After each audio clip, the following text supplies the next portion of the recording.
ایک صحابی تھے، نبی پاک صلی اللہ علیہ وسلم ایک جہاد پہ گئے تو وہ صحابی آئے، کالا کلوٹا رنگ،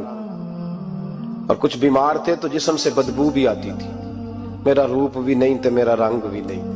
مینو یار منان دا ٹنگ بھی نہیں، بکریاں چرایا کرتے تھے۔ تو کسی نے کہا کہ وہ محبوب آئے ہوئے ہیں جو اعلان نبوت کرتے ہیں، تو کہتے میں اپنی بکریاں لے کے اس طرف آ گیا جہاں محبوب تھے، جب میں پہنچا تو اللہ کے رسول ایک چھوٹی سی پہاڑی تھی اس پہ بیٹھے تھے، میں دور کھڑا ہو گیا،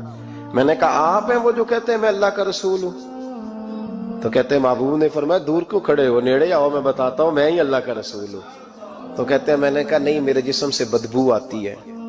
مجھے تو میرے اپنے پاس نہیں بٹھاتے، پسینہ آتا ہے تو بدبو نکلتی ہے، حضور میں نہیں قریب آتا۔ کہتے ہیں محبوب اٹھ کے کھڑے ہوئے،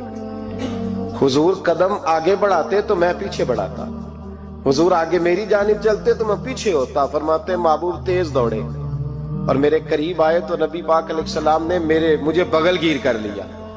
جب محبوب پاک علیہ السلام نے مجھے سینے سے لگایا اور کالا سیاہ میرا ماتھا اور اس پر پسینہ اور بدبو، کہتے ہیں محبوب نے جب میرے ماتھے پر بوسہ دیا تو میرا چہرہ بڑا کالا تھا پر میرا دل سارا نور سے معمور ہو گیا، اور میرے اندر سے آواز آنے لگی یہ جھوٹے نہیں، یہ اللہ کے سچے رسول ہیں۔ فرماتے میں کلمہ پڑھ گیا۔ محبوب سے کہا حضور بکریوں کا کیا کروں؟ فرمایا جس کی ہیں ادھر ہانک دے وہ لے جائے۔ کہتے ہیں بکریاں چلی گئیں، میں نے کہا میرے لیے کیا حکم ہے؟ تو حضور نے فرمایا یہ تلوار ہے، وہ گھوڑا ہے، وہ میدان ہے، جہاد کر۔ کوئی وضو نہیں، کوئی غسل نہیں، کوئی نماز نہیں، کوئی سجدہ نہیں، تلوار لی،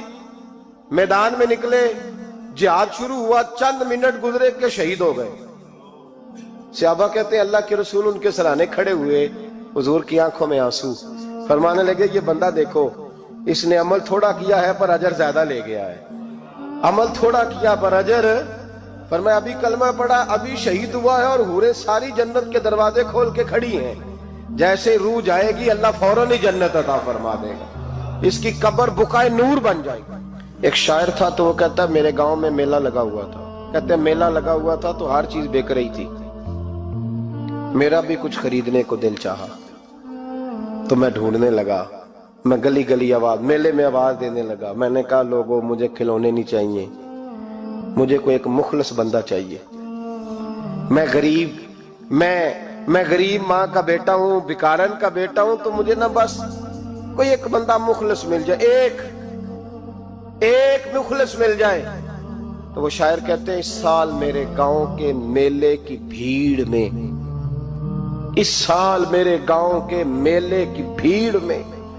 جو گم ہوا وہ ایک بھکارن کا لال تھا،